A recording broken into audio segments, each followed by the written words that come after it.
자, 빠르게 복습부터 시작해 볼게요. 복습입니다. 자, 지금 우리는 확률과 통계라는 과목을 하고 있습니다. 줄여서 확통이라고 부르시죠. 확률과 통계. 자, 이 확률과 통계는 크게 세 개의 섹션으로 이루어져 있습니다. 첫 번째 섹션이 경우의 수. 우리는 지금 경우의 수를 하고 있습니다. 자, 경우의 수가 끝나면 확률을 하실 거고,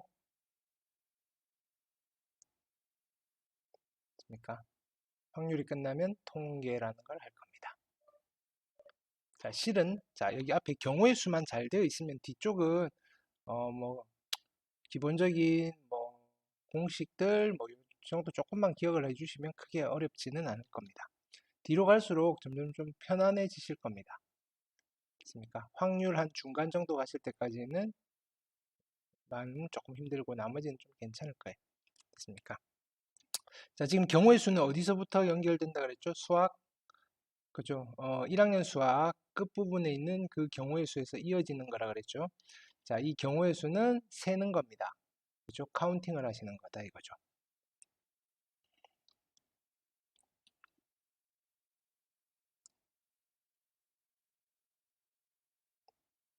그죠? 자, 세는데 어떻게 세셔야 된다 그랬죠? 핵심은 이겁니다. 빠짐없이 중복 없이 세셔야 됩니다. 빠짐없이 중복 없이.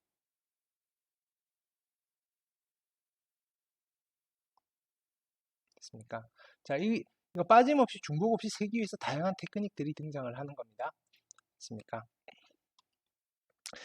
자, 근데 이제 우리가 이 교과서적인 내용에서 핵심되는 두 축이 있습니다. 됐습니까? 자, 그게 뭐냐면은 자, 우리는 이제 이렇게 분류를 할 거예요. 됐습니까? 그렇죠? 자, 나열하는 파트와 그렇죠? 나열과 관련된 파트와 뽑기와 관련돼 있는 파트 이렇게 우리가 분류를 했어요. 그렇죠? 됐습니까? 요거를 그냥 교과서적 용어를 쓰면 순열, 조합 이런 거 있습니까? 그래서 우리가 나열을 할 때는 무엇을 항상 떠올리시라 그랬냐면은 나열이면 팩토리얼을 떠올리시라 그랬어요. 퍼뮤테이션이 아니에요. P가 아니라 팩토리얼. 그렇죠? 뽑으면 뭘 떠올리시라 그랬죠? 컨비네이션을 떠올리라 그랬습니다. 컨비네이션. 됐습니까? 그래서 나열 파트에서의 핵심은 두 가지였습니다. 그렇죠? 자, 요거는 깔끔하게 정리를 한번 해볼게요. 서로 다른 n개를 일렬로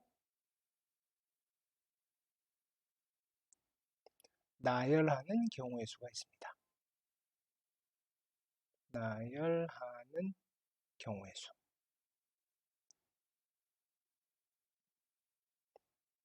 그렇죠? 자, 이거는 어떤 계산을 하면 된다 그랬죠? n 팩토리얼이라는 계산을 하시면 되고 우리는 얘를 이름 붙이기를 직순열 이렇게 이름을 붙였죠. 자, 근데 서로 다른 n개를 원으로 나열하는 경우의 수입니다. 원으로 나열하는 경우의 수.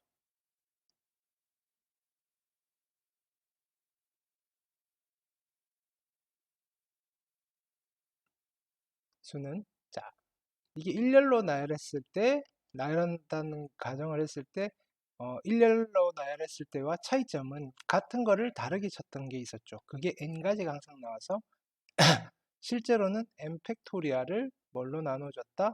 n으로 나누어져서 그렇죠? n-1 팩토리얼의 계산을 하셨다. 됐습니까? 우리는 얘를 원순열 이렇게 불렀습니다.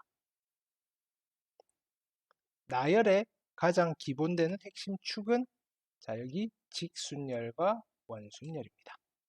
있습니까? 그럼 여기에 등장하는 다양한 패턴들이 있었습니다. 자, 저번 시간에 했던 거는 그냥 타이틀만 쓸게요. 그래서 첫 번째는 있습니까? 자, 어떤 나열을 살펴봤죠? 자, 이웃한다. 있습니까? 그 다음에 이웃하지 않는다. 있습니까? 그리고 교대로 나열한다. 자, 요 패턴. 이거 말고도 다양하게 여기서 응용이 되시는데, 있습니까? 대표적인 일종의 타입인 거죠. 유형인 거죠. 있습니까?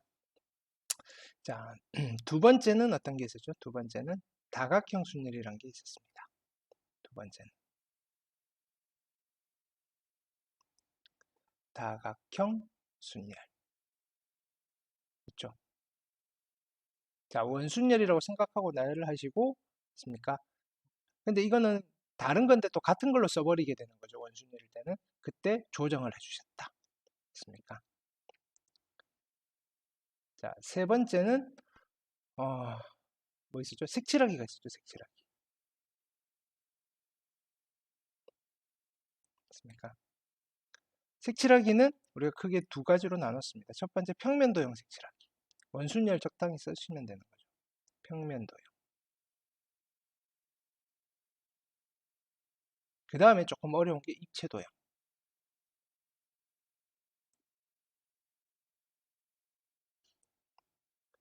자, 입체도형에는 우리가 암기사항이 좀 있었습니다. 그죠? 입체도형 중에서 자, 어떤 거 암기하기로 했냐면은 뭐 있었죠? 자, 정사면체. 정사면체를 색칠하는 방법은 몇 가지였죠? 여기는 두 가지였습니다. 맞습니까? 그다음 정육면체. 주사위 만드는 방법.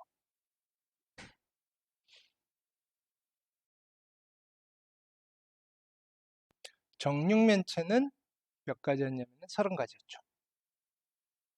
정육면체는 30가지.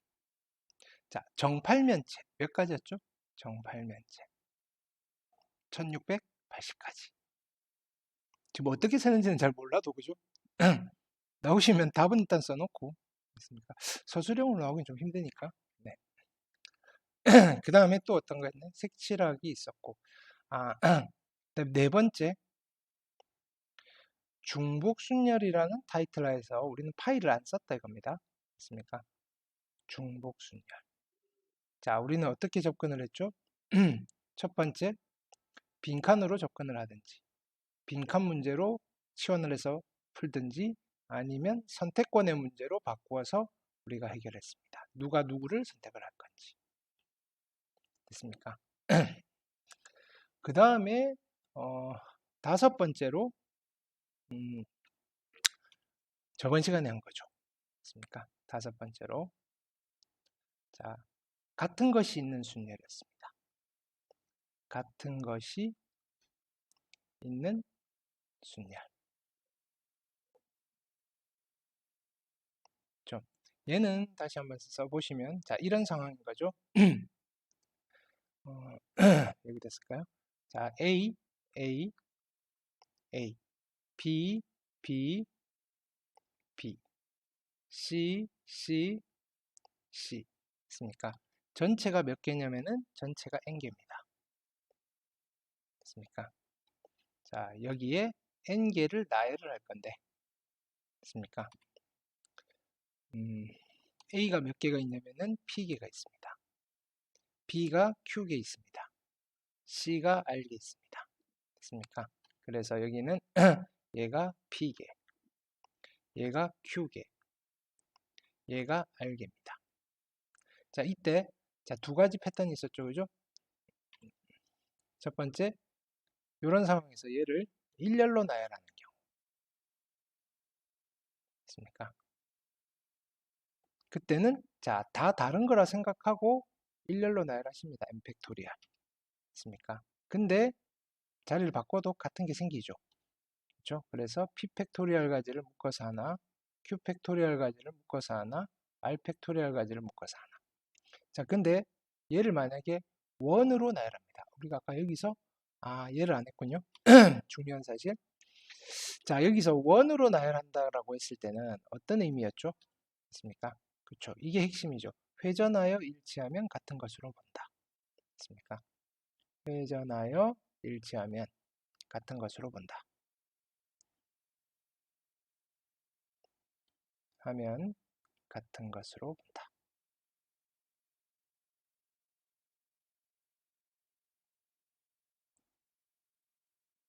됐죠? 자, 그 다음에 뭐 어떤 거? 자, 여기. 그 다음에 여기 역시 얘 n개를 원으로 나열하는 경우죠. 원으로. 맞습니까? 원으로 나열합니다. 맞습니까? 그러면 다 다른 거라고 생각하고 원으로 나열하면 원래는 n-1 팩토리얼인데, 자, 원순열 한번 썼으니까 나머지는 그냥 1 직순열인 거죠. p 팩토리얼, q 팩토리얼, r 팩토리얼로 나누어 주시면 되더라. 됐습니까? 자, 얘를 바탕으로 우리가 한 두 가지 타입, 자, 얘를 써먹을 수 있는 두 가지 타입이 있었으니, 첫 번째는 자, 어떤 거였냐면 최단 경로 문제. 최단 경로 문제. 맞습니까? 최단 경로 문제는 우리가 두 가지로 나눠서 접근을 했습니다. 어떻게? 장애물이 없는 경우.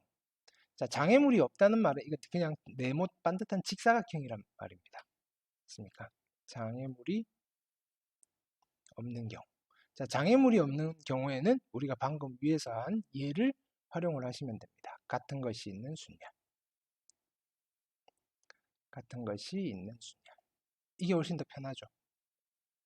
단순 산수만 하면 되니까. 맞습니까? 근데 장애물이 있을 때는 요거를 적용하려면 조금 번거로워요. 맞습니까? 무조건 지나는 점을 찾아야 되고, 그 찾기도 좀 애매하시고. 자, 이때는 자, 우리끼리 명명한 게 있었죠. 뭐라고? 소위 말하는 길찾기. 맞습니까? 중학교 때 했던 거.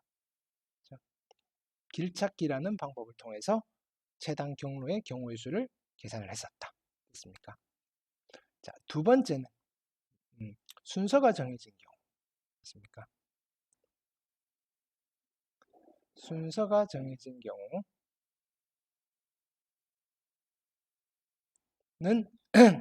우리는 같은 것인 자, 순서가 정해진 것을 같은 것으로 보라 그랬죠. 순서가 정해진 것을 같은 것으로 보라 그랬습니다.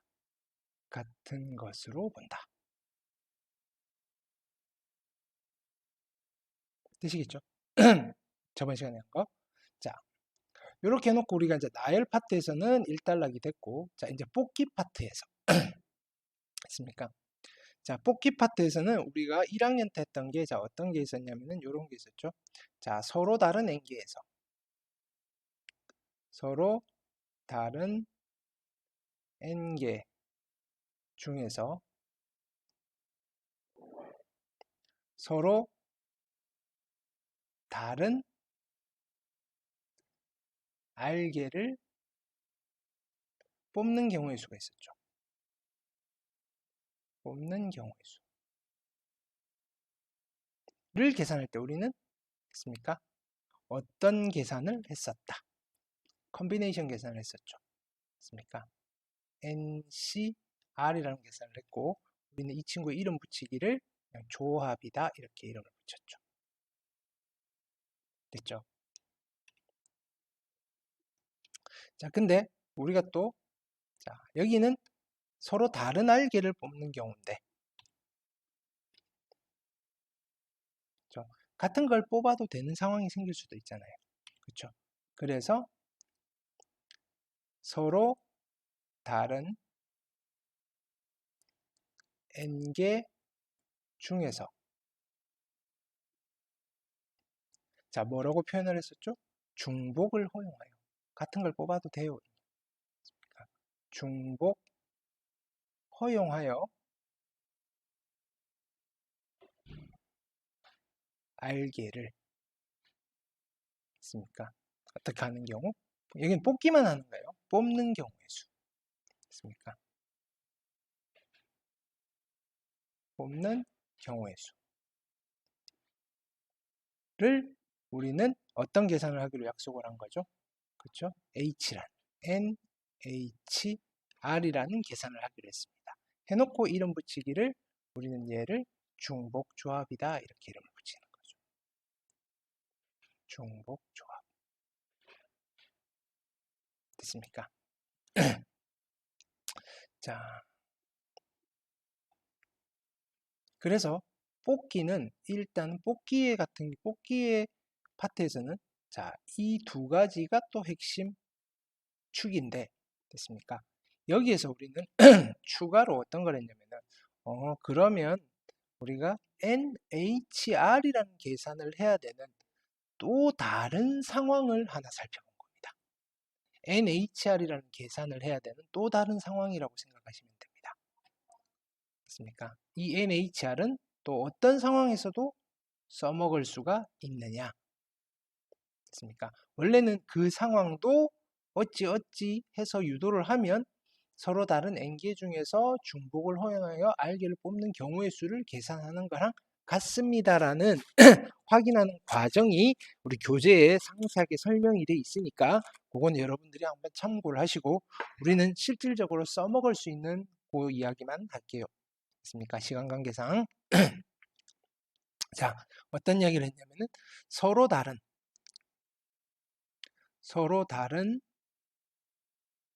n개의 상자에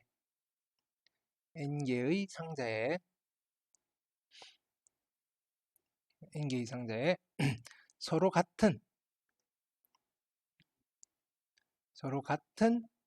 구수를 넣는 방법의 수를 계산할 때, 단 이때는 방법의 수인데 이때는 빈상자가 가능하신 경우, 빈상자가 가능하시다. 빈상자 있어도 된다. 자, 요런 경우의 수를 계산할 때 우리는 뭘 쓰실 수가 있다? NHR을 쓰실 수가 있더라. 됐습니까? 그러면 우리가 NHR이라는 계산을 적극적으로 활용을 해서 할 수 있는 상황은, 그렇죠? 자, 어떤 상황이 주어졌을 때, 요런 형식으로 해석을 할 수 있는 경우에도 쓰시면 되고, 또 요런 상황으로 해석을 할 수 있는 경우에도 쓰셔도 된다 이겁니다. 문맥적으로 딱 요렇게 할 때만 쓰는 게 아니라, 이거는 이런 상황이라고 상황을 다시 바꾸어서 생각할 수 있겠구나. 그러면 H라는 계산을 하셔도 되겠구나. 라고 여러분들이 한번 각색을 해주셔야 됩니다. 문제를. 되시겠죠? 그거에 해당되는 여러 가지 형태들을 우리가 살펴봤었습니다. 되시겠죠?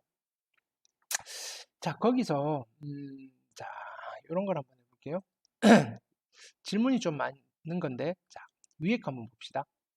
2명의 후보가 출마한 선거에서 6명의 선거인이 1명의 후보에게, 자, 여기는 뭐라고 돼 있죠? 각각 기명으로 됐습니까? 투표한 거. 기명 투표인 경우의 수고 됐습니까? 2명의 후보가 출마한 선거에서 6명의 유권자가, 선거인이나 유권자나 같은 말이죠. 1명의 후보에게 각각 투표하는데 이번엔 무기명으로 투표하는 경우. 이 둘의 차이점을 잘 이해를 못 하시는 분들이 좀 있는 것 같아요. 됐습니까? 자, 6명이니까, 그렇죠? 우리가 선거인 6명을 이렇게 해볼게요. A, B, C, D, E, F 이름 6명이죠. 됐습니까? 후보자가 A와 B가 나왔다라고 합시다. 됐습니까? 자, 기명 투표인 경우에는 자, 어떻게 하느냐면은 뭐 이렇게 하는 거죠. 팻말이 있어요. A, B 팻말이 있는데 자, 자기가 뽑고 싶은 사람 팻말을 들어주세요라고 하는 겁니다. 이 사람들 다 보는 앞에서. 됐습니까? 자, 그러면 자, 이렇게 합니다. A, B, B, B, B 투표 결과가 이렇게 나왔어요. 그렇죠? 일단 B가 당선이죠. 근데 이게 하나의 결과예요. 됐습니까? 되겠죠? 자, 이 결과랑 B, A, B, B, B, B. 이 결과랑 기명투표에서는 같은 결과일까요? 다른 결과일까요? 여기서는. 여기는 다른 결과입니다. 다른 겁니다. 다른 거. 그래서 이것도 하나로 쳐야 되고 얘도 하나로 쳐야 되는 상황. 됐습니까? 근데 이게 무기명이라면 우리가 누가 A를 뽑고 누가 B를 뽑았는지 모르는 거잖아요. 요런 상황이 만약에 벌어지더라도 A가 한 표, B가 6표, B가 5표. 그쵸? 근데 요런 상황이 벌어지더라도 A는 한 표, B는 5표인 거잖아요. 근데 아무도 몰라요. 무기명일 때는. 그래서 이런 경우가 무기명일 때는 그냥 같은 경우로, 그죠? 묶여버리는 거예요. 차이점 아시겠죠? 그럼 일단 경우의 수는 어떻게 계산하죠? 기명투표인 경우에는 이 친구들이 선택을 할 거잖아요. 그쵸? 이 친구들이 선택을 할 거니까, 자, A가 몇 가지? 2가지. 둘 중 하나, 양손에 딱 들고 고민하겠죠? B도 선택권이 2가지, C도 2가지, D도 2가지, E도 2가지, F도 2가지. 그래서 총 몇 가지가 나온다? 2에 6제곱까지가 나오신다. 됐습니까? 64가지가 나오시더라. 이게 기명투표의 경우의 수예요. 됐습니까? 단원으로 하자면 기명투표는 중복순열로 해결을 하신다 이겁니다. 우리가 선택권으로 했으니까. 그렇죠? 근데 무기명 투표일 때는 투표하는 경우, 자, 이 기명투표의 경우의 수에는 투표 결과도 일종의 투표 결과인데 이 결과에는 누가 A를 뽑고 누가 B를 뽑았는지까지도 결과에 들어가는 거예요. 근데 무기명 투표일 경우에는 A가 몇 표를 받았고 B가 몇 표를 받았는지 단순히 표의 개수에만 관심이 있는 거죠. 무기명 투표는. 왜? 누가 누구를 뽑았는지 모르는 비밀 선거니까. 그렇죠? 자, 그래서 이때는 우리가 어떤 상황으로 설정을 해놓고 한 거죠? 자, 투표를 하는데 여러분들 반장선 갈 때는 종이 쪽지를 쓰잖아요. 그게 아니라 투표소에 들어가면 이렇게 자, 칸막이가 되어 있는 투표소예요. 아무도 못 봐요. 그 다음에 여기는 뭐 막혀 있는 상자겠죠. 됐습니까? 그 다음에 구멍이 이렇게 뚫려 있는데 자, A를 원하시는 분은 여기다가 구슬을 넣고 B를 원하시는 분은 여기다 구슬을 넣으세요. 그렇게 하는 거예요. 이름 쓰는 게 아니라. 됐습니까? 여기가 투표소예요. 됐습니까? 아무도 못 봐요. 그래서 6명이 구슬 하나씩을 딱 들고 자기가 뽑고 싶은 상자에다가 집어넣는 그런 투표를 하시면 되잖아요. 됐습니까?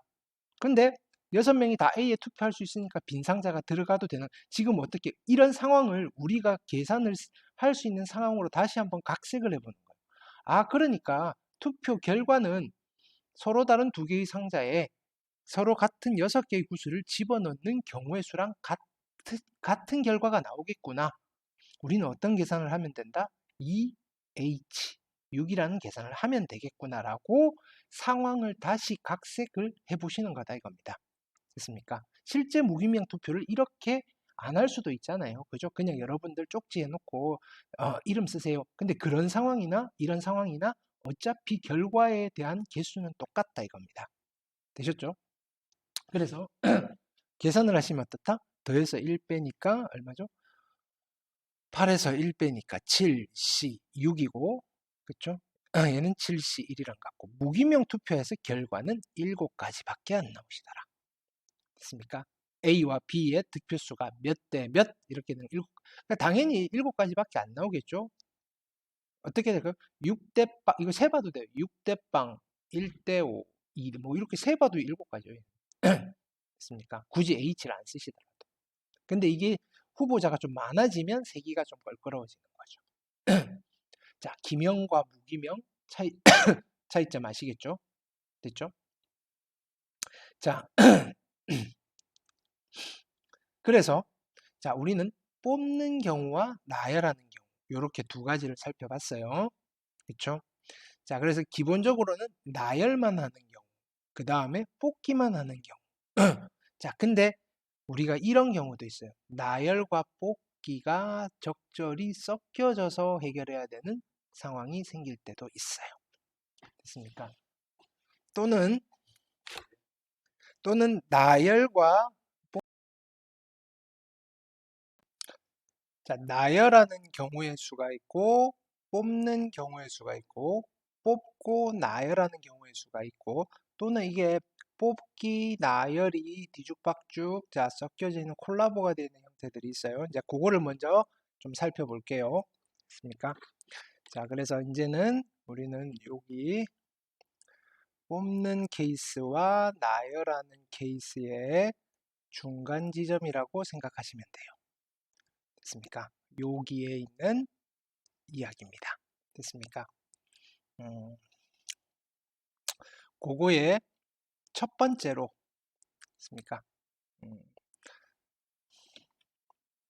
첫 번째로 할 이야기가 우리 요거 한번 해봅시다. 함수의 개수 문제. 함수의 개수. 됐습니까? 일단은 정리를 좀 해놓고 갈게요. 됐습니까? 그냥 해놓고 이제 예를 들어서 볼 거니까 첫 번째, 자, 그냥 함수의 개수. 됐습니까? 그냥 함수의 개수는, 요거는 그냥 용어로 정리를 하는 거고, 그냥 그 예제를 통해서 여러분들이 익히시면 돼요. 그냥 함수의 개수는 굳이 단원으로 쓰자면 우리는 중복조합에 해당되는 거다. 중복조합. 미안합니다. 중복순열에 해당되는 거다. 됐습니까? 자, 두 번째는 1대1 함수의 개수입니다. 1대1 함수의 개수. 1대1 함수의 개수는 자, 그냥 순열에 해당되는 거다.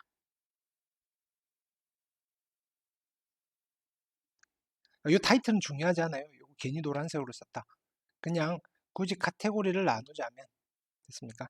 우리 이럽시다. 제목만 씁시다. 됐습니까? 여기 지워버리십시오. 이거 괜히 타이틀 달아서 자 1대1 함수의 개수 자 함수의 개수 1대1 함수의 개수 기본적으로 해야 되는 거. 자 그 다음에 세 번째 1대1 함수 중에서 좀 특수한 아이들이 증가함수라는 게 있어요. 됐습니까? 증가함수의 개수.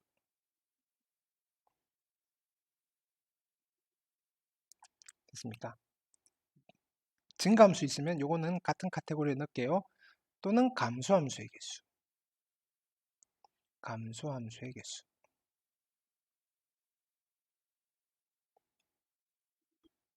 자, 네 번째는, 자, 요거는 공식 표현은 아니에요. 됐습니까? 그냥 내가 만든 표현인데, 됐습니까? 등호 증가함수. 이런 거 있습니다. 등호 증가함수. 등호 증가함수의 개수. 자, 공식 용어로 하면 얘가 증가함수고, 우리가 말하는 이 증가함수는 뭐라고 하냐면은 단조 증가 이렇게 이야기해요. 단조 증가. 그까지 들으면 너무 어렵고 됐습니까? 그냥 우리가 일반적으로 증가함수, 감소함수 그렇게 받아들이시고 여기는 등호가 붙은 경우 됐습니까? 등호 감소함수 됐습니까? 함수의 개수 이런 거 물어본다 이겁니다. 됐습니까?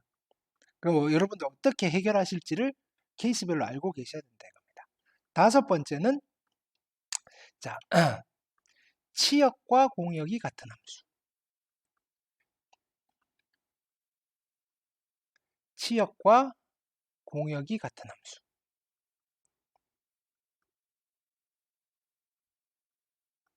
됐습니까? 자, 요 정도 이야기를 할게요. 물론 여섯 번째 기타 이거 말고 여러 가지 상황이 짬뽕이 되어서 나오는 경우가 있습니다. 그래서 함수의 개수 문제가 그죠? 우리 여기 경우의 수 단원에서 또 하나의 큰 테마로 자리를 잡고 있습니다. 됐습니까? 자, 일단 기본적으로 한번 가볼게요. 자, 두 집합이 있습니다. 자, 함수는 집합과 집합 사이의 관계인 거잖아요. f가 x에서 y로의 함수인데, 자, 이거는 그림을 한번 그려볼게요. 됐습니까? 자, 집합 x가 있는데, x의 원소는 1이랑 2랑 3입니다. 됐습니까? 오케이. 자, 요렇게 원소가 있고, 자, y라는 원소가 있어요. y라는 집합이 있어요. 됐습니까? y라는 집합은 4와 5와 6과 7입니다. 됐습니까? 그래서 자, 이런 집합이 있어요. 자, 1번 봅시다. 자, 1번의 표현을, 자, 그 전에 1번을 하기 전에 우리 여기서 그냥 우리가 그냥 번호를 딸게요. 자, 1번은 자, 그냥 함수의 개수. 함수의 개수. 자, 함수는 어떻게 하면 되죠? 얘네들이 여기 있는 거 하나씩만 선택을 하면 되죠. 됐습니까? 그러니까 얘는 함수의 개수는 선택권의 문제가 되는 거예요. 선택권의 문제. 선택권의 문제. 일반적인 함수는. 그렇죠? 자, 1이 선택할 수 있는 게 몇 가지인 거죠? 1이 선택할 수 있는 게. 1이 선택할 수 있는 게 4가지더라. 아, 4가지더라. 그렇죠? 2가 선택할 수 있는 건 몇 가지일까요? 만약에 1이 4를 선택했어요. 그럼 2가 4를 선택하면 안 될까요? 되죠. 그래서 2의 선택권도 4가지입니다. 됐습니까? 그 다음에 3의 선택권도 몇 가지죠? 4가지죠. 그래서 곱하시면 됩니다. 그래서 총 함수는 몇 개 만들 수 있다? 4의 세제곱이니까 64개의 함수가 존재한다. 됐습니까? 얘가 제일 개수가 많겠죠. 됐습니까? 이런 함수들 중에서 두 번째, 자, 이걸 만족시키는 겁니다. x1이랑 x2가 같지 않으면 f의 x1이랑 f의 x2가 같지 않아요를 만족하는 함수가 있어요. 이런 함수를 우리는 무슨 함수라고 부른다? 1대1 함수라고 부르시더라. 됐습니까? 자, 1대1 함수의 개수도 우리는 선택권의 문제로 해결을 하시면 됩니다. 선택권의 문제. 됐습니까? 자, 개수는 자, 1이 선택을 제일 처음 합니다. 몇 개 중에 고를 수 있죠? 4개 중에 고를 수 있어요. 이제는 이 2라는 친구는 4를 선택하면 될까요? 안 될까요? 안 되겠죠. 그래서 2의 선택권은 3가지입니다. 그럼 당연히 3의 선택권은 2가지겠죠. 그래서 얘는 24가지가 되신다. 됐습니까? 요까지는 우리가 1학년 때 한 거잖아요. 됐습니까? 자, 3번까지도 1학년 경우의 수에서 한 거예요. 자, 이번에는 즉 64개 중에서 24개는 1대1 함수더라. 자, x1이 있고 x2가 있는데 x2가 더 큰 값이라면 x1의 함수값과 x2의 함수값을 비교해 봤을 때 x2의 함수값이 더 크더라. 우리가 이런 함수를 무슨 함수라고 부른다? 증가함수라고 부르잖아요. 증가함수. 그럼 증가함수의 개수는 어떻게 계산하시느냐? 자, 어쨌든 여기는 치역이 몇 개가 필요하죠? 치역에 원소가 3개가 있어야 되는 거죠. 그래서 내가 요 4개 중에서 임의로 숫자 3개를 한번 뽑아 볼게요. 4랑 6이랑 7을 내가 선택을 해놨다면, 뽑았다면, 자, 얘네들의 선택권은 없는 거죠. 1은 무조건 4 선택해야 되고, 2는 하나 선택하고, 3도 자, 요거에 대해서, 하나 뽑는 거에 대해서 선택권이 하나밖에 안 나오잖아요. 선택할 수 있는 경우가. 그쵸? 1이 6을 선택할 수는 없다 이겁니다. 그쵸? 자, 그래서 증가함수인 경우에는 우리가 조합, 뽑기의 문제로 해결을 할 수가 있다. 뽑기. 뽑기 중에서도 그냥 조합의 문제로 해결을 하시면 되더라. 됐습니까? 몇 개 중에서 몇 개를 뽑아야 되는 거죠? 공역의 원소 4개 중에서 치역이 될 원소 3개만 뽑으시면 됩니다. 됐습니까? 그래서 계산은 4, C, 3을 하셔서 4가지가 나오신다 이겁니다. 무슨 말이냐면은 64개의 함수 중에서 24개는 1대1 함수고 이 24개 중에서 4개만 증가함수다 이런 뜻입니다. 자, 마찬가지 x1, x2가 있습니다. 됐습니까? 자, 여기에 f의 x1과 f의 x2를 비교해 봤더니 이번에는 얘가 더 커요. 자, 이건 무슨 함수란 소리일까요? 감소함수란 소리입니다. 감소함수.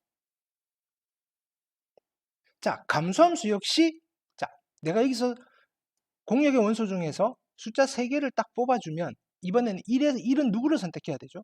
1은 여기 7을 선택해 줘야 돼요. 제일 작은 값이 제일 큰 함수값을 가져야 돼요. 그 다음에는 6, 그 다음에는 4 이렇게 되셔야 되는 거죠. 즉 숫자 3개만 딱 주면 얘네들이 선택권이 없어요. 그냥 바로 매칭이 돼버리는 거예요. 그래서 감소함수의 개수도 역시 4개 중에서 3개를 뽑는 것만큼 생기시더라. 4가지다. 개수는 같지만 그렇죠? 함수는 다르겠죠. 다시 이야기하면 함수 64개 중에서 24개는 1대1 함수이고 그 중에서 24개 중에서 4개는 증가함수, 4개는 감소함수, 나머지 18개는 증가함수인지 감소함수인지 증가함수도 아니고 감소함수도 아닌 형태 됐습니까? 그러니까 감소함수 역시 뽑기의 문제가 되신다. 뽑기 중에서도 뭐가 된다? 조합이 되신다. 되시겠죠? 자, 이번엔 네 번째입니다. 네 번째. 자, 이번에는 x1이랑 x2 됐습니까? x1이랑 x2가 있는데 됐습니까? x2가 더 크면 f의 x1이랑 f의 x2가 있는데 얘가 더 클 수도 있고 같을 수도 있어요. 요거를 우리가 뭐라고 이름 붙였냐면은 등호 증가함수라고 이름을 붙일 거다 이겁니다. 등호가 붙은 증가함수. 이해는 되시겠죠? 왜 이름을 이렇게 붙였는지 됐습니까? 그러면 이 등호 증가함수에는 이 등호가 없는 경우에도 들어가 있지만 같은 경우도 있을 수 있잖아요. 예를 들어서 내가 숫자를 뽑는데 4랑 6이랑 7 이렇게 3개를 뽑아주면 얘네들 선택권이 없잖아요. 1은 4, 그쵸? 2는 6, 3은 7 이렇게 되는 거예요. 근데 내가 3개를 뽑을 때 이렇게 뽑아줄 수도 있어요. 4랑 7 이렇게 뽑아요. 그럼 얘는 무슨 말이죠? 1은 4를 선택, 2는 4를 선택, 3은 7을 선택. 그쵸? 그렇게 하라는 거예요. 그거밖에 없잖아요. 얘를 만족시키는 함수. 그쵸? 즉 여기 4개 중에서 3개를 뽑는데 같은 걸 뽑아도 되는 상황이에요. 그러니까 여기는 무슨 계산을 하면 되는 거죠? 4개 중에서 3개를 뽑는데 같은 걸 뽑아도 되는 상황. 4H3은 어떻게 계산하시죠? 더해서 1 빼니까 됐습니까? 더해서 1 빼니까 7에다가 63 됐습니까? 요거 계산하시면 되겠죠. 근데 요거는 전부 다 1대1 함수라는 보장이 없어요. 같은 게 있으니까 그냥 함수 64개 중에 얘를 만족하는 게 요만큼 있다 이겁니다. 됐습니까? 그래서 여기는 뽑기의 문제로 해결을 할 거다 이겁니다. 뽑기. 근데 뽑기는 뽑기인데 무슨 뽑기? 중복에서 뽑는 거. 중복 조합의 문제로 해결을 해보시겠다 이겁니다. 되시겠죠? 그럼 반대 상황도 마찬가지겠죠? 됐습니까? 그래서 여기는 x1이랑 x2가 있는데 됐습니까? 이렇게 되어 있습니다. 그럼 f의 x1과 f의 x2가 있는데 이번엔 부등호가 이렇게 돼 있어요. 우리는 뭐라고 이름을 붙일까요? 등호가 붙은 감소함수. 등호 감소함수 이렇게 이름을 붙일게요. 감소함수. 역시 개수는 어떻게 할까요? 그쵸? 4개 중에서 3개를 뽑는데 같은 거 뽑아도 되는 상황인 거예요. 함수 종류는 다르지만 개수는 같더라. 됐습니까? 역시 계산하시면 63의 계산을 해주시면 되더라. 됐습니까? 자, 이런 상황이에요. 자, 다섯 번째는 이런 상황에서는 그쵸? 우리가 다섯 번째를 이야기하기가 힘들어요. 다섯 번째가 누구냐면은 치역과 공역이 같은 함수인데 요거는 새롭게 설정을 좀 하셔야 돼요. 치역과 공역이 같은 함수. 됐습니까? 자, 요 치역과 공역이 같은 함수를 에 대해서 설명하기 위해서 자, 첫 번째, 이 케이스마다 조금씩 달라요. 됐습니까? 물론 세 가지 정도의 유형을 선생님이 설명해 드릴 건데 됐습니까? 세 번째 방법의 가장 일반화된 방법이어서 그렇게 하시면 되는데 특수한 1번, 2번은 그죠? 그냥 그 방법이 훨씬 더 편하니까 가시는 거예요. 자, 어떤 거냐면은 자, 상황을 설정할게요. 이번엔 집합 x가 있고, 맞습니까? x는 뭐 1, 2, 3이에요. 맞습니까? 집합 y는 4, 5 이렇게 돼 있어요. x에서 y로의 함수 중에서 치역과 공역이 같은 함수는 몇 개 있어? 라고 물어봅니다. 되겠죠? 그럼 여기는 몇 개 있을까요? 계산을 해봅시다. 됐습니까? 몇 개가 있을까요? 자, 일단은 공역이 4, 5잖아요. 치역도 4, 5잖아요. 그럼 얘네들이 4와 5를 다 선택을 해줘야 되잖아요. 이걸 직접 쓰려면 어떻게 하면 1이 4를 선택하고 나머지가 5를 선택하고 1하고 2가 4를 선택하고 나머지가 5. 자, 이렇게 따지셔도 되는데 너무 복잡하겠죠? 그래서 나는 어떻게 할 거냐면은 전체에서 빼버릴 거예요. 치역과 공역이 같지 않은 경우. 됐습니까? 전체는 몇 가지일까요? 선택권의 문제니까 두 가지 곱하기 두 가지 곱하기 두 가지가 되시죠. 근데 치역과 공역이 다른 경우는 지금 공역의 원소가 두 개밖에 없으니까 치역과 공역이 다른 경우는 그렇죠. 이거 상수함수밖에 없는 거예요. 전부 다 4를 선택하든지 전부 다 5를 선택하든지 두 가지밖에 안 나와요. 그래서 여기서 빼주시면 돼요. 됐습니까? 그래서 첫 번째 타입으로 됐습니까? 타입 1이라고 할게요. 타입 1은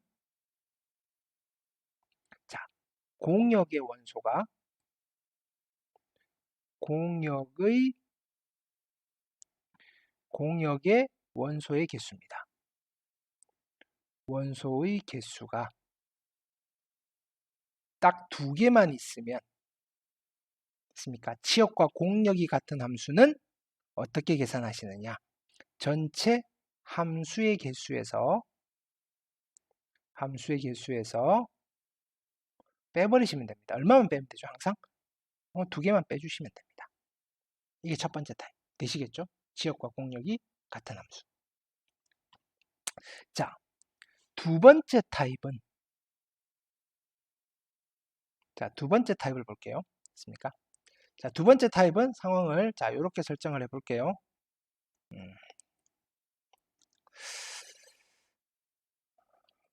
집합 x에서 y로의 함수입니다. 됐습니까? 근데 이번에는 정의역이 1, 2, 3, 4예요. 됐습니까? 공역이 3, 5, 6, 7이에요. 됐습니까? 여기에서 치역과 공역이 같은 함수의 개수를 세려고 할 때, 자, 만약에 이 방법을 그대로 쓴다면 좀 골치가 아파지는 거예요. 뭐냐면은 전체는 세기가 쉬운데 치역과 공역이 다른 함수는 자, 물론 치역이 5만 있는 함수, 6만 있는 함수, 7만 있는 함수, 요건 세기 쉬운데 또 이걸 또 해야 돼요. 공역이 5와 6, 치역이 5와 6인 함수, 치역이 5와 7인 함수, 치역이 6과 7인 함수. 그것들을 만들기가 너무 복잡해요. 됐습니까? 자, 이때는 자, 치역과 공역이 같은 함수를 하나 만들어 볼게요. 어떤 함수가 있냐면은 자, 1은 5를 선택하고 2는 6을 선택하고 3은 7을 선택하는데 4는 뭐 5를 선택하면 되잖아요. 그러면 치역에 선택받은 아이들을 다 써보면 5가 두 번 선택받았고 6 한 번, 7 한 번 이렇게 되잖아요. 그쵸? 자, 이렇게 생각을 해보는 거예요. 정의역의 원소가 1, 2, 3, 4가 있는데 그쵸? 지금 이런 경우를 우리가 어떻게 생각을 하느냐면 1이 5를 선택했고 2는 6, 3은 7, 그쵸? 4는 5. 근데 이런 경우도 있잖아요. 4가 6을 만약에 선택했다면 우리는 어떻게 하면 될까요? 얘가 5, 얘가 6, 얘가 7, 4는 아니, 네, 4는 요거 말고 자, 요거 다시 요거는 지우시고 자, 근데 이런 경우가 있을 거예요. 자, 이번에는 1이 어떻게 해야 될까요?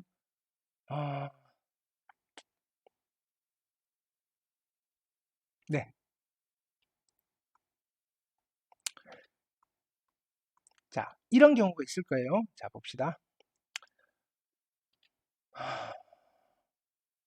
1은 6 됐습니까? 그 다음에 2는 5, 3도 5, 4는 7. 그럼 이런 경우는 어떻게 쓰면 될까요? 1은 6, 그 다음에 2는 5, 3도 5, 다시 미안합니다. 1, 2, 3, 4, 5. 1이 5를 선택했고, 1이 6을 선택했죠. 그 다음에 2가 5를 선택했고, 3이 5를 선택했고, 4가 7을 선택했죠. 됐습니까? 이것도 또 다른 함수잖아요. 지금 무슨 말을 하고 싶은 거냐면은 5, 5, 6, 7이 선택을 받은 케이스라면 이거에 대해서 함수는 몇 가지가 만들어지냐면 얘를 일렬로 나열하는 경우의 수만큼 만들어지는 거예요. 이해되시겠어요? 그래서 5, 5, 6, 7이 선택받은 케이스에 대해서 몇 가지가 만들어지느냐면은 4 팩토리얼을 2팩으로 나눈 것만큼. 그래서 여기가 몇 개일까요? 12개겠죠. 됐습니까? 근데 선택을, 5가 선택을 2번 받을 수도 있고, 됐습니까? 5가 선택을 2번 받을 수 있고, 6이 선택을 2번 받을 수도 있겠죠. 5, 6, 6, 7일 수도 있고, 7이 선택을 2번 받을 수도 있겠죠. 5, 6, 7, 7. 케이스가 이 세 가지밖에 안 나오잖아요. 여기서는. 그럼 이것도 12가지고 이것도 12가지니까 총 36가지입니다. 이렇게 해결하시는 거 됩니다. 되겠습니까? 즉, 두 번째 타입은 무엇을 이용하시는 경우냐면은 같은 것이 있는 순열을 이용하는 겁니다. 같은 것이 있는 순열을 이용해서 해결을 하실 수 있습니다. 근데 얘는 아무 때나 이걸 쓰실 수 있는 게 아니라, 됐습니까? 선택받은 게 딱 요 두 개만 존재하도록 할 때, 즉 정의역의 원소의 개수랑 공역의 원소의 개수의 차이가 딱 1만 났을 때, 그래서 얘는 조건이 이거예요. 정의역의 원소, 정의역의 원소의 개수가 있어요. 원소의 개수에서 빼기를 공역의 원소예요. 공역의 원소의 개수를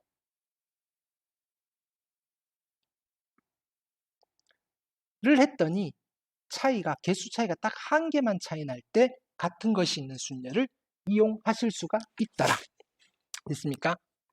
주로 우리가 여기 확률과 통계 첫 번째 스텝에서는 요거 이거 실은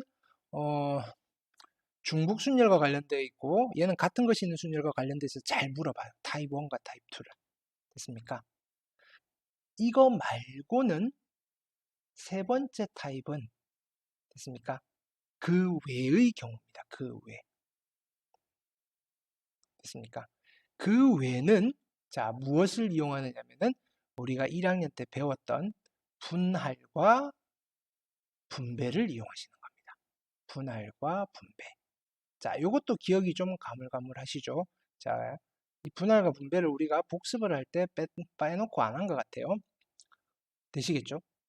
그래서 우리가 여기에 실은 함수의 개수 파트 테마에서 추가로 두 번째로 해야 될 작업이 요거를 한번 정리를 하고 갈 거예요. 분할과 분배. 두 번째. 요렇게 카테고리를 잡으시면 돼요. 분할과 분배. 됐습니까? 자, 구체적인 내용보다는 그냥 푸는 테크닉을 한번 해봅시다. 됐습니까? 기억이 나시면 되니까. 자, 여기 봅시다. 9명의 학생을 다음과 같이 3개의 조로 나누는 방법입니다. 됐습니까? 자, 그래서 1번을 해보시면 이거 어떻게 했죠? 자, 9명을 2명, 3명, 4명으로 분할하는 거죠. 그래서 어떻게 하신다? 9명 중에서 2명을 뽑고 그 다음에 몇 명 남았죠? 7명 남았죠. 7명 중에서 3명을 뽑으시면 되고 나머지 4명 중에서 4명을 뽑으시면 되죠. 얘는 이대로 두시면 되죠. 두 번째는 됐습니까? 4명, 4명, 1명으로 그냥 조 편성하는 거예요. 자, 그러면 여기는 9명 중에서 4명을 뽑으시고 몇 명 남았죠? 5명 중에서 또 4명을 뽑고 나머지 1명 중에서 1명을 뽑으시면 되는데 여기는 여기서 끝내면 안 되는 거죠. 무슨 말이냐면 여기서 자, 요쪽 4명 뽑을 때 1, 2, 3, 4가 뽑힌 거랑 그 다음에 여기 5, 6, 7, 8 이렇게 뽑혔어요. 이거랑 5, 6, 7, 8 이렇게 뽑힌 거랑 1, 2, 3, 4 이렇게 뽑힌 거는 같은 거잖아요. 물론 여기는 9, 9, 9겠죠. 자, 개수가 같은 덩어리가 몇 개 있죠? 2개가 있으니까 얘 둘은 자리가 바뀐 거는 하나로 쳐야 되는데 여기서는 따로따로 친 거예요. 그래서 그걸 묶어서 하나로 카운팅을 해 주시더라. 그래서 개수가 같은 게 2개가 있으니까 2팩토리얼로 나누어 주시더라. 기억이 나시죠? 세 번째는 그러면 얘를 3명, 3명, 3명으로 조를 짜는 방법은 몇 가지일까요? 9시 3에다가 곱하기 6시 3에다가 곱하기 3시 3이 되시겠죠. 끝내시면 된다, 안 된다? 안 된다. 여기는 얼마를 곱하셔야 된다? 3팩토리얼로 나누어 주셔야 된다. 됐습니까? 우리가 이렇게 조를 나누는 거를 전문 용어로 분할이다 이렇게 불렀다 이겁니다. 분할. 되시겠죠? 자, 또 가볼게요. 자, 여기에 남학생 3명과 여학생 7명, 총 10명입니다. 5명씩 2개 조로 나누고 싶어요. 근데 남자 3명은 같은 조에 속하고 싶어요. 어떻게 하면 될까요? 여학생만 나누시면 되죠. 여학생을 어떻게? 2명, 5명으로 조 짜시고 남학생 3명을 여기다 집어넣으시면 되잖아요. 그쵸? 그럼 여기는 7C2 곱하기 5C5 어차피 다르니까 이것만 산수해 주시면 되더라. 되시겠죠? 자, 이거는 그냥 단순 분할의 문제입니다. 자, 여기 봅시다. 서로 다른 8종류의 꽃을 어떡합니까? 2종류, 3종류, 3종류로 묶어서 꽃다발을 만든 다음 3명에게 나누어 주는 겁니다. 됐습니까? 자, 그럼 8종류의 꽃이 있어요. 8종류의 꽃이 있어요. 그럼 8개를 가지고 첫 번째 스텝으로는 뭘 하셔야 되죠? 꽃다발을 만들어야 되는 거죠. 어떻게? 2개, 3개, 3개로 그룹핑을 하시는 거죠. 그렇죠? 어떻게 하시면 되죠? 8개 중에서 2개 뽑고 몇 개 남았죠? 6개 남았죠? 6개 중에서 3개 뽑고 나머지 3개 중에서 3개를 뽑는데 얘 둘이 개수가 같죠. 그래서 얼마로 나눠 주셔야 되는 거죠? 2팩으로 한번 나누어 주셔야지 중복해서 계산이 안 되는 거죠. 자, 요까지가 스텝 1이에요. 우리가 요 작업까지를 뭐라고 부르시냐면 분할이라고 해요. 분할. 됐습니까? 그러면 2송이짜리 꽃다발, 3송이짜리 꽃다발, 3송이짜리 꽃다발 서로 다른 3개의 꽃다발이 만들어져 있는 건 다른 거겠죠. 그죠? 개수만 같을 뿐. 자, 이거를 3명한테 나누어 줄 거니까 됐습니까? 나누어 주는 게 스텝 2인 거예요. 됐습니까? 어떻게 나누어 주면 될까요? A, B, C 세 사람한테 준다라고 하면 요 꽃다발 3개를 여기다가 일렬로 나열하면 되죠. 꽃다발을 일렬로 나열하는 경우의 수니까 3개를 일렬로 나열하는 경우의 수니까 어떻다? 3팩토리얼을 해주시면 되더라 이겁니다. 우리가 얘를 우리는 뭐라고 부르시냐면 분배라고 부르신다 이겁니다. 분배. 되시겠죠? 그래서 조를 짜서 나누어 주는 것을 우리는 묶어서 분할과 분배 이렇게 부르시는 겁니다. 되셨나요? 자, 그래서 우리가 아까 함수 정리하던 게 있죠? 자, 여기죠? 있습니까? 이 상황에서 분할과 분배를 어떻게 적용을 하시느냐? 밑에 좀 좁으니까 자, 여기 봅시다. 자, 세팅을 해볼게요.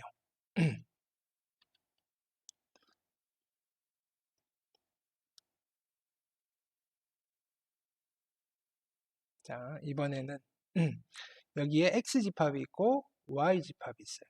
있습니까? 어떻게 볼까요? 1, 2, 3, 4, 5. 정의역의 원소는 5개예요. 됐습니까? 그 다음에 여기는 6, 7, 8. 됐습니까? 공역의 원소는 3개예요. 자, 1위로 가는 함수 중에서 내가 찾고 싶은 거는 치역과 공역이 같은 함수를 개수를 찾고 싶어요.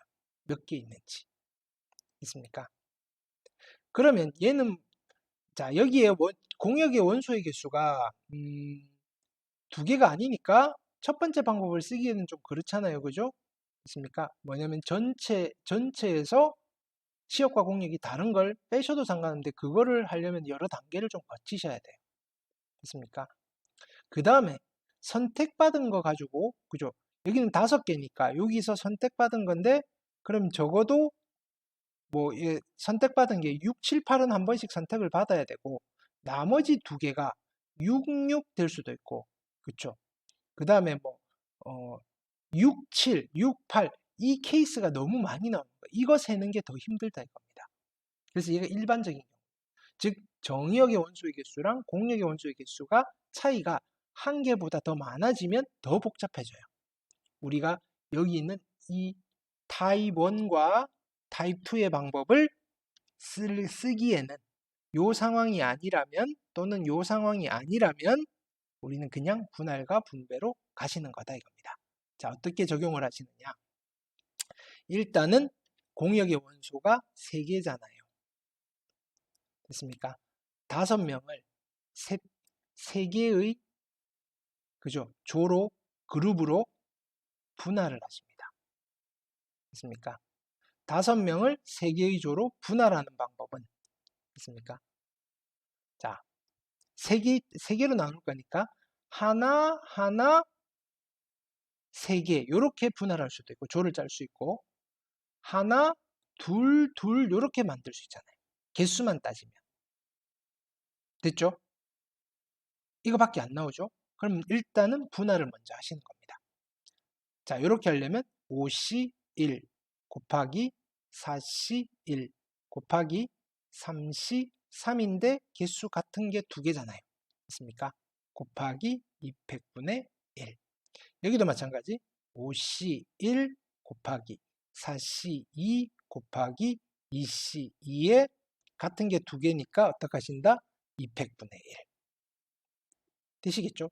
자, 요렇게 더한 게 뭐냐면은 분할한 거예요. 즉, 얘네들을 어떻게 그룹핑을 한 거예요. 세 덩어리로 이렇게 만들었어요. 그쵸? 예를 들어서 이렇게 가볼게요. 여기에 1이 있고, 여기에 2가 있고, 여기에 3, 4, 5가 있다라고 합시다. 그럼 이제 나는 무슨 명령만 내리면 되냐면, 첫 번째 그룹 7을 선택하세요. 두 번째 그룹 6을 선택하세요. 세 번째 그룹 8을 선택하세요. 이렇게 해버리면 되는 거죠. 그러면 공역과 치역이 같아지죠. 자, 여기는 이렇게 지정을 해버리면 3도 8, 4도 8, 5도 8 이렇게 선택하겠죠. 즉 이렇게 명령할 수 있는 경우의 수가 몇 가지 생길까요? 그렇죠. 얘네들을 여기다 일렬로 나열하는 거니까 그렇죠. 분배가 되시는 거죠. 곱하기 3팩토리알로 계산을 해주시면 우리는 무슨 개수를 셀 수 있다? 치역과 공역이 같은 함수의 개수를 카운팅을 하실 수가 있다라. 되셨죠? 자, 그래서 자, 여기 함수의 개수는 아주 자주 나오는 테마고, 있습니까? 요까지 하면 한 화면에 들어가니까, 있습니까? 자, 요렇게 정리를 좀 해 놓으시고, 근데 이 패턴 말고도 여기서 더 응용이 되어서, 됐습니까? 여러 가지 형태로 나올 수 있는데, 그런 경우에는 얘네들을 부분적으로 적용시켜서 여러분들이 쓰시면 돼요. 됐습니까? 지금 함수의 개수 문제에서 나올 수 있는 가장 기본 패턴들을 다 정리해 드린 거예요. 됐습니까? 자, 중요한 이야기였습니다. 여기는. 됐죠? 근데 여기에서 치역과 공역이 같은 함수를 적용할 때 분할과 분배를 우리가 적용할 수 있더라. 되시겠죠? 자, 그래서 우리가 경우의 수에서 있습니까? 나열하는 파트에 있는 내용들, 뽑기에 있는 내용들, 그리고 나열과 뽑기가 콜라보가 되어 있는 내용들까지 해서 자, 장황하게 정리를 한번 해봤습니다. 그런데 핵심은 뭐죠? 이게 빙산의 일각이다 이겁니다. 그쵸? 여기는 자, 이런 것들을 여러분들이 나올 때마다 문제별로 케이스 바이 케이스로 여기 있지 않은 내용들까지도 가져오셔가지고 문제를 해결해 주셔야 돼요. 되시겠죠? 자, 그래서 일단 확률과 통계에서 경우의 수, 의 기본적인 내용들은 우리가 살펴봤고 이어서 뭘 할 거냐면은 이제 여기는 좀 부가적인 거예요. 자, 우리가 여기서 컨비네이션이라는 아이를 살펴봤더니 됐습니까? 요 성질이 요 컨비네이션의 성질이 좀 재미나더라. 그래서 이제 뭐 일종의 별책 부록으로 요 컨비네이션과 관련돼 있는 이야기를 좀 할 겁니다. 그게 이양 정리라는 거예요. 되셨죠? 자, 그 이야기는 잠깐 영상을 끊어서 갈게요.